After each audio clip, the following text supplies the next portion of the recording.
child killer. October 27, 2004, Tanwan, Batangas. Ako si Benedict at ito ang kwento ng child killer. Umaga ng Martes nang bumulaga sa amin ang balita na may nakitang dalawang bangkay ng dalawang bata sa may tabing ilog. Wakwak ang kanilang tiyan at nakalabas na ang mga bituka. Sinakal daw ang mga ito ng hindi kilalang salarin at pagkatapos ay nilaslas ang tiyan kaya't lumabas ang bituka. Pinagbawalan ang mga tao na lumapit sa tabi ng ilog ng mga pulis. Tinatanaw lang namin ang kanilang ginagawa mula sa tulay. Hindi na naman bagong makakita ka mayroon ng mga patay. Ginawa na kasing tapunan yon ng mga patay. Merong salvage victim, drug addict, rape victim at kung ano-ano pa. Ngunit ito yata ang unang pagkakataon na mayroon kaming nakitang pinatay na bata at bukod pa doon ay kalunos-lunos at parang binaboy ang mga katawan nito.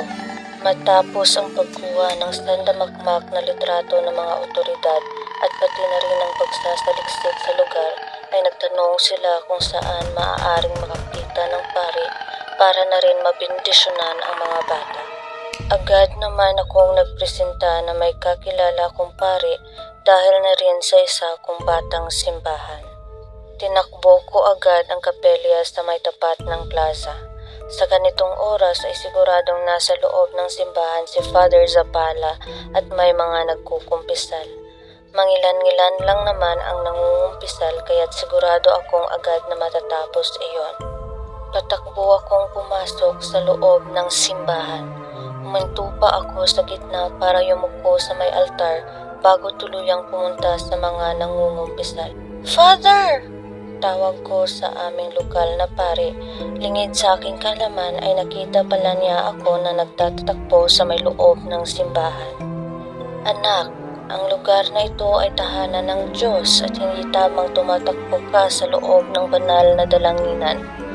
Sermon ni Father sa akin. "Pasensya na po, pero may nakita na naman pong patay sa may tabing ilog at pinapabendisyonan po bago nila dalhin."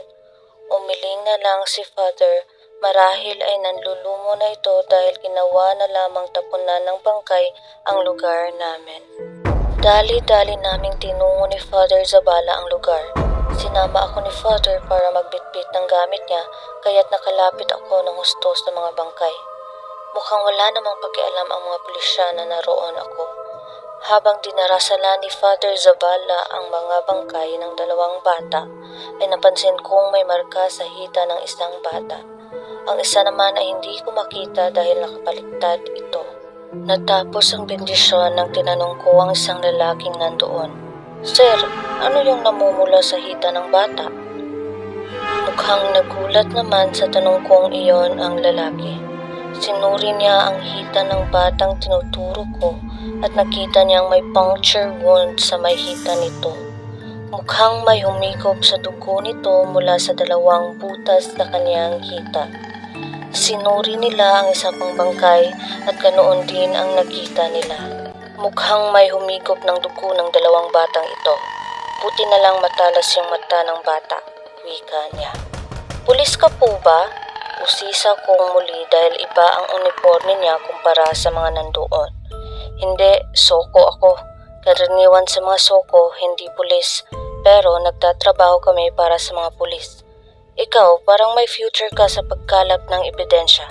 Biro nito sa akin. Kalaunan ay nakilala ko siya bilang si Kuya Niel.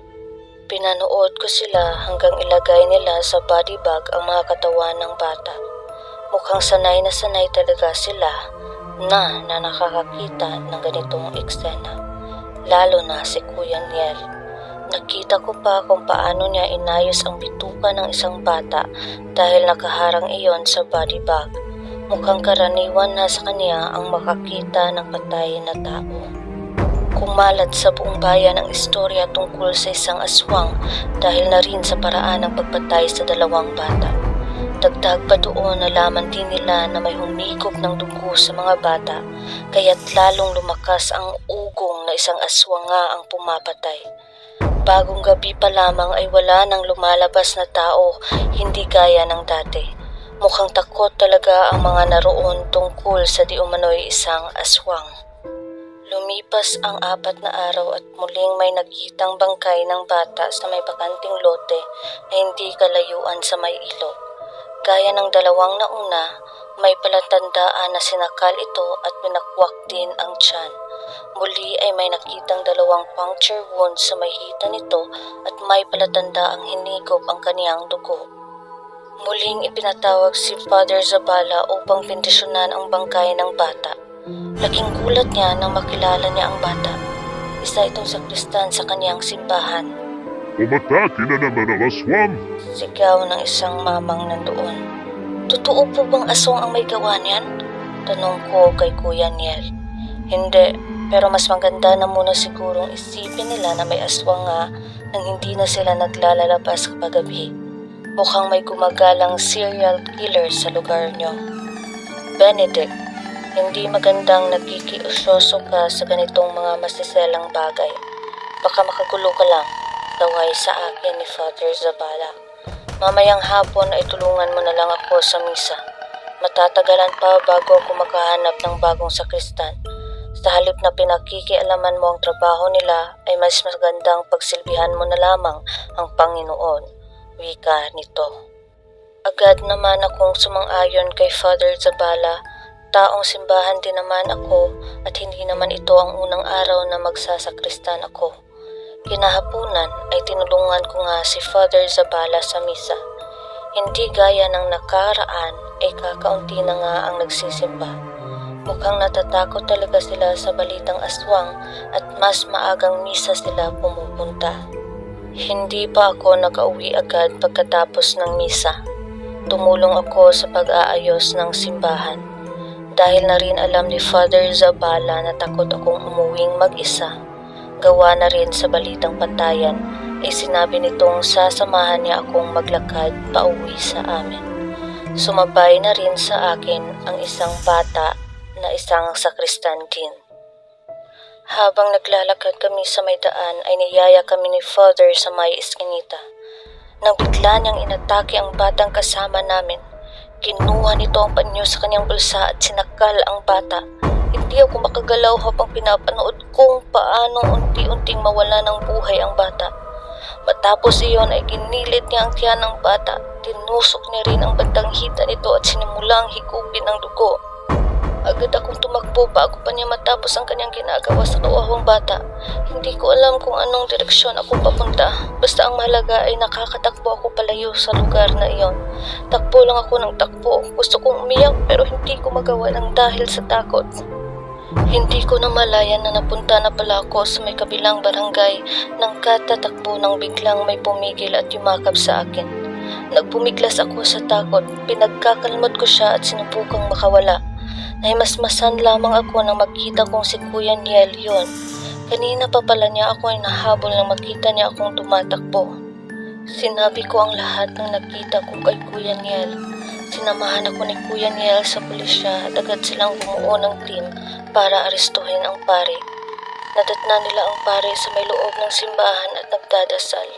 Inaresta nila ang pare at nanlaban ito. Mga tampalasan! Bastos! Hindi niyo na ginagalang ang pagdarasal ko.